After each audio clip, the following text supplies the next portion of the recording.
নমস্কার, কেমন আছেন সবাই? আবারও জীবনের ওঠা পড়ার নতুন দিনের নতুন একটা ব্লগ ভিডিও নিয়ে চলে এলাম আপনাদের সামনে। দেখুন আজকের আকাশটার অবস্থা একদম অন্ধকার করে এসেছে, আর ঝিরিঝিরি বৃষ্টি কিন্তু সমানে পড়ে যাচ্ছে। চলুন সঙ্গে থাকুন, দেখতে থাকুন, আশা করছি ভালো লাগবে।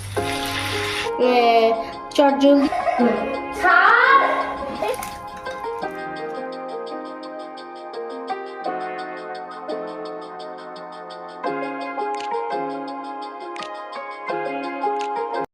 ভোরের সূর্যোদয়ের মতো আমাদের জীবনের প্রত্যেকটা সকাল যেন নতুন নতুন আলোয় আলোকিত করে আমাদেরকে।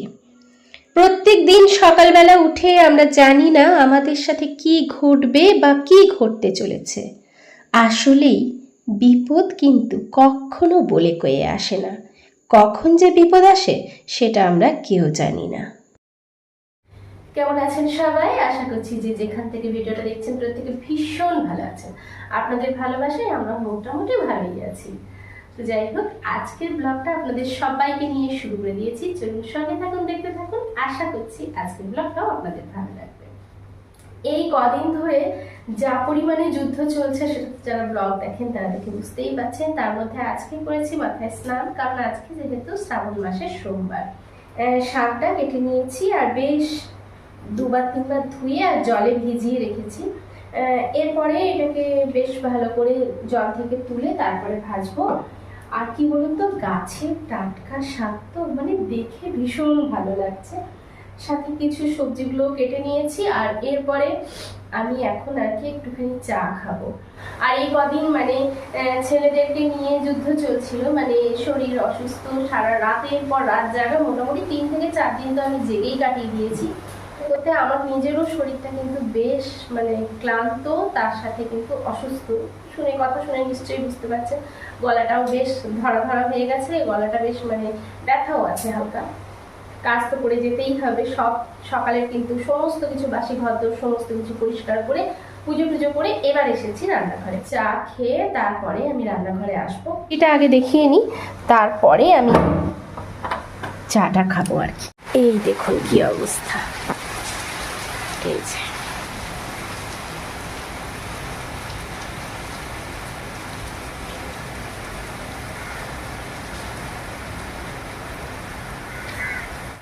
এই যে খেতে বসে গেছি। আমি নিয়েছি হচ্ছে মিষ্টি ব্রেড, আর তার সাথে একটুখানি চা করে নিয়েছি। আজ বললামই তো যে সকাল থেকে ব্রেডই হচ্ছে আর কি, ব্রেডই দিয়েছি। আর একজন কিন্তু খাচ্ছে হচ্ছে গুঁড়ো দুধ। সে আমি একটু দরকার আছে বলে গুঁড়ো দুধটাকে বের করেছিলাম যে একটা ডো বানাবো আর কি। সঙ্গে সঙ্গে মা আমাকে একটু দাও, আমি একটু খাবো। সেই পোষাচ্ছে আর না, আমি যদি না দিই তাহলে বলছে ঠিক আছে তাহলে তোমাকে দিতে হবে না। এই যে আমি বললাম স্পুন দিয়ে খা। কি অবস্থা করেছে মুখটার, বাবরে বাবরে। যাই হোক, চা পাউরুটিটা খেয়ে নি। অবস্থা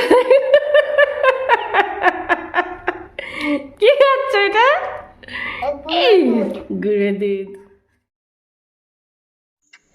তো আজকে 5 ফোড়ন দিয়ে তারপরে শাক পোস্ত করব। শাক পোস্ত মানে সমস্ত সবজিই কিন্তু এখানে আমি দিয়েছি। কুমড়ো দিয়েছি, বেগুন দিয়েছি, আলু দিয়েছি, তবে সর্ষে পোস্ত দিইনি, দিয়েছি শুধু পোস্ত। আর আজকে কিন্তু কুমড়ো শাক পোস্তই করব, শুধুমাত্র শাকগুলোকে নিয়েছি। আর এটা আপনাদের দাদার ভীষণ ভালো লেগেছে, তাই আপনাদের দাদা বললেন যে আজকেও একটু মানে শাক করে দাও। দেখবেন কোনো দামি জিনিসও আপনি যদি চট করে পেয়ে যান সেটা কিন্তু সেরকম মূল্য থাকে না। আর খুব কম দামি জিনিসও আপনি যদি অনেকটা কষ্ট করার পর পান বা অনেক দিন পর পান, সেটাকে কিন্তু ভীষণ ভালো লাগে। ঠিক সেই রকম কুমড়ো শাকটা। আমাদের এখানে কুমড়ো পাওয়া যায়, লাউ পাওয়া যায়, কিন্তু এই যে শাকগুলো, এই যে সবুজ যে পাতাগুলো, সেগুলো পাওয়া যায় না। মানে মানে শাকগুলো পাওয়া যায় না আর কি বলতে চাইছি। কুমড়ো ডাবা, লাউ ডাবা, প্রচন্ড মাটিতে পাথরে ভর্তি লাল মাটি আর কি। সেটাকে চেলে তার মধ্যে সবজি দিয়ে, মানে সবজির খোসাগুলোকে দিয়ে সার করে তার মধ্যে গাছ লাগিয়ে, যদিও কুমড়ো গাছটা নতুনই হয়েছে, লাউ গাছ বসিয়েছিলাম, মানে কুমড়ো গাছটা নিজে থেকেই হয়েছে আর কি, মাটি টাটির মধ্যেই ছিল। যেহেতু হয়েছে, পাওয়া যায় না, সেটা এত ভালো লাগছে। সেদিনকে করেছিলাম, সবাই ভীষণ ভালো খেয়েছে, আবার করে দেবেন। আপনাদের দাদা আজকে সকালবেলায় বললেন কিছু করো না করো, এরকম একটু কুমড়ো শাক করে দিন। বুঝতে পারছেন তো? তাহলে একটা সামান্য কুমড়ো শাক, যেটা আমরা বাড়ির আনাচে কানাচে সব জায়গায় পাওয়া যায়, হয়তো মানে যারা গ্রামের দিকে থাকেন, যাদের গ্রামের দিকে বাড়ি, তাদের তো এই জিনিসটা কোনো ব্যাপারই না, চাষবাস যারা করেন তাদের কাছে তো কোনো ব্যাপারই না, কিন্তু আমাদের কাছে এটাই অসাধারণ। আমরা গৃহিণীরা কিন্তু ঘর সামলানোর পাশাপাশি সমস্তটাই কিন্তু গুছিয়ে করার চেষ্টা করি বা পারি। এই যে ধরুন টুকটাক বাগান করা, গাছ লাগানো, ঘরের সুন্দরভাবে সাজিয়ে গুছিয়ে রাখা, এবং কী করে আমাদের থাকলে বা কিভাবে সংসারটাকে চালাতে হবে সেইটা, বা মাসের শেষে টাকা থাকবে নাকি মাসের শেষে টাকা থাকবে না, সেটাও কিন্তু সম্পূর্ণ নির্ভর করে বেশিরভাগ ক্ষেত্রে আমাদের ওপরেই। গৃহিণীরাই কিন্তু এই জিনিসটা গুছিয়ে করতে পারি বেশিরভাগ ক্ষেত্রে। তো এইরকম অনেক গৃহিণী আমরা আছি যারা কিন্তু সংসার সামলানোর পাশাপাশি ঘরে বসে অনেক রকমের কাজ করছেন, আর তার থেকে হাজার হাজার টাকা কিন্তু এই যে বিছানার উপরেই খেলা চলছে, আর চাদরটা আমার কি অবস্থা করেছে, হায় রে ভগবান। হ্যাঁ হ্যাঁ রে, কেন ওইখানেও তো বসে খেলা যেত। তো আজকে সোমবার, আর আজকে কিন্তু বড় ছেলে তাড়াতাড়ি স্কুল থেকে চলে এসেছে। আজকে ওদের ছুটি হয়ে গেছে, কিছু মিটিং ছিল আর কি। তো তারপরে দেখুন ওরা কিন্তু স্নান টান করে এখানে খেলাধুলা করছে, আর এদিকে আমি আমার রান্নাটা সেরে নিচ্ছি। তো দুজনে যখন খেলে না, তখন আমি টুক করে যতটা পারি কাজে গিয়ে রাখি। আজকে এই পাঁপড়গুলো ভাজতে নিয়েছি, এই যে এইগুলো সেদিনকে যেগুলো এনেছিলাম না, এগুলো বেশ কিছুদিন ভেজে খাওয়া হয়েছে। আর নিরামিষের দিন একটুখানি পাঁপড় ভাজার সাথে দিলে ভালো লাগে, এইরকম অবস্থা তো আর কি। এই পাঁপড়গুলো কিনে এনেছিলাম, তো ভাবলাম নিরামিষ যখন ওদেরকে একটু ভেজে দিই, ওরা বেশ মজা করে খাবে, তাই না? আর এদিকে দেখুন আপনাদের দাদা নিয়ে চলে এসেছেন এই কেকগুলো। এগুলো হচ্ছে ভেজ কেক। তা আপনাদের বলছিলাম না যে বাড়িতে বসে এখন কিন্তু গৃহিণীরা অনেক রকমের কাজ করছেন। এই দেখুন এই রকম এই যে বক্সগুলো কিনতে পাওয়া যায়, এই বক্সের মধ্যে লেবেল লাগিয়ে দিয়েছেন, মানে যেখানে আর কি তৈরি হয়েছে। এগুলো কিন্তু এই রকম করে কত সুন্দর ইজিলি কিন্তু বিক্রি করা যায়। দোকানে দোকানে আপনি দিয়ে আসতে পারেন, অথবা আপনি কিন্তু অনলাইনেও এরকমভাবে ব্যবসাটা শুরু করতে পারেন।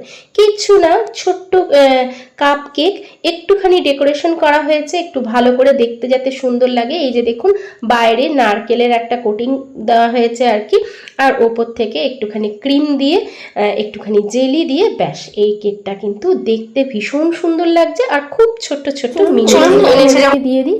তো দেখেছেন তো, আমরা একটু বুদ্ধি খাটিয়ে কিন্তু অনেক টাকা কিন্তু এখন মানুষ রোজগার করছে, বা ঘরে বসে অনেক টাকা ইনকাম করছে। কই চলে এসো, এ দেখো কেক দিয়েছি, এসো গো। আসলেই এখন মানুষ কিন্তু কেউ বসে নেই, মানুষ চাইছে ঘরে বসে কিভাবে আমরা ইনকাম করতে পারি। আর বিশ্বাস করুন বন্ধুরা, এই সমস্ত ব্যবসা করে না মানুষ অনেক অনেক টাকা কিন্তু ইনকাম করছে। কারণ এখন বেশিরভাগ মানুষ কিন্তু ব্যস্ত, বানাতে সবাই কিন্তু পারে না, কিন্তু খেতে সবাই পছন্দ করে। বিশেষ করে এই যে ছোটোখাটো কেকগুলো, এই যে ছোটোখাটো বিস্কিট, আরে যেগুলো ঘরে খুব সহজেই তৈরি করা যায়, এগুলো তৈরি করে আমরা কিন্তু অনলাইনেও খুব সুন্দরভাবে সেল করতে পারি। এখন তো খুব সুন্দর পেজের মাধ্যমেও কিন্তু আমরা অনলাইন পেজ খুলে সেটার মাধ্যমেও সেল করতে পারি। আর এই দেখুন এরা কিন্তু চলে এসেছে, আস্তে আস্তে কিন্তু যত দিন যাচ্ছে তত কিন্তু পায়রার সংখ্যাও বাড়ছে। আগে দুজন আসতো, এখন আবার দেখুন 4 জন এসছে। এই যে এখানে আমি ওদেরকে খেতে দিয়ে দিয়েছি, আর ওরা ওদের মতন খাচ্ছে আর মজা করছে। তো আমরা কিন্তু টাকা সঞ্চয়ের পাশে আমরা কিন্তু টাকা কিভাবে উপার্জন করতে হয় সেটাও চেষ্টা করব। আমাদের বাড়িতে শাক খেতে খুব ভালোবাসে, আর বেশিরভাগ দিন কিন্তু এখন আমি কুমড়ো শাকই বানাচ্ছি। আজকে আলু আর কিছু সবজি দিয়ে ভেজ কাটলেট করেছিলাম, মানে ব্রেডের সাথে, ওটা কিন্তু বড় বেটুকেও টিফিনে দিয়েছি। ওইদিকে ঘোর না, ওইদিকে ঘোর, ওইদিকে ঘোর। তো এবার কিন্তু মারবো আমি, তুই ওই। এই যে বন্ধুরা, এর জন্য আমি কিন্তু ক্যামেরাটা এখন অন করলাম, যে বিপদ কখনো কিন্তু বলে কয়ে আসে না, কার যে কখন বিপদ আসে যাস না, বৃষ্টি পড়ছিল, বৃষ্টির মধ্যে চলে গেছে খেলতে, আর নিচে মানে এমন পড়েছে পুরো একদম হাঁটু মাটু ছিঁড়ে এক এক কাণ্ড। এদিকে ঠিক করতেও দেবে না। আমি এমনি এবার এগুলো যদি ঠিক না করে তাহলে তো আরো মানে কতটা ছিঁড়ে, ওইদিকে বইটা কিছু হবে না তো। তো দেখেছেন তো, বিপদ কিন্তু বলে আসে না, কখন যে কার কি হবে সেটা কেউ বলতে পারে না। তার জন্য সব সময় আমাদের কিন্তু হাতে টাকা থাকাটা ভীষণভাবে জরুরি, আর তার সাথে মানসিক একটা শক্তি থাকাটাও দরকার। আসলে জানেন তো, যখন খারাপ সময় যায় না তখন দেখবেন খারাপ সময়টাই বেশি যায়।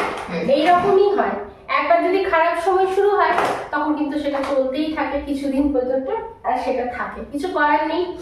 তো একদম পা ফাটিয়ে এক এক কাণ্ড, একদম ভালো লাগছে না। কিন্তু ও এখন যাই হোক, যেহেতু একটা ইঞ্জেকশন নেওয়া আছে, এই বয়সটাই তো ইঞ্জেকশন নেওয়া থাকে, যার জন্য ইঞ্জেকশন নিতে হবে না আর কি। যদি ইঞ্জেকশন না নেওয়া থাকতো তাহলে অবশ্যই ইঞ্জেকশন নিতে হতো, এই আর কি। তো আস্তে আস্তে, ও যদি কথা শুনতো, ও যদি না খেলতে যেত তাহলে এই জিনিসটা হতো। ওদের দুজনকে বললাম ওই ঘরে বসে বসে খেল, আমি জামা কাপড়গুলো ভাঁজ করে নিই। দেখুন তো, এই বৃষ্টির মধ্যে যদি খেলতে না যেত তাহলে তো এরকম হতো না। আসলেই ব্যাপারটা তা নয়, যখন যেটা হবার সেটা হবে, কিন্তু সেটা তো আর ওকে বলতে পারছি না। যাই হোক, ভিডিওগুলো কেমন লাগছে জানাতে ভুলবেন না।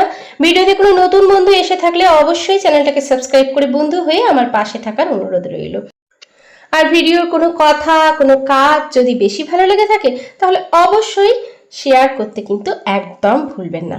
আর আমার কথার মধ্যে, কাজের মধ্যে যদি কোনো ভুল ত্রুটি থাকে তাহলে নিজ গুণে ক্ষমা করে দেবেন। তাহলে আজকের মতো ভিডিওটা এখানেই শেষ করছি। সবাই ভালো থাকবেন, সুস্থ থাকবেন।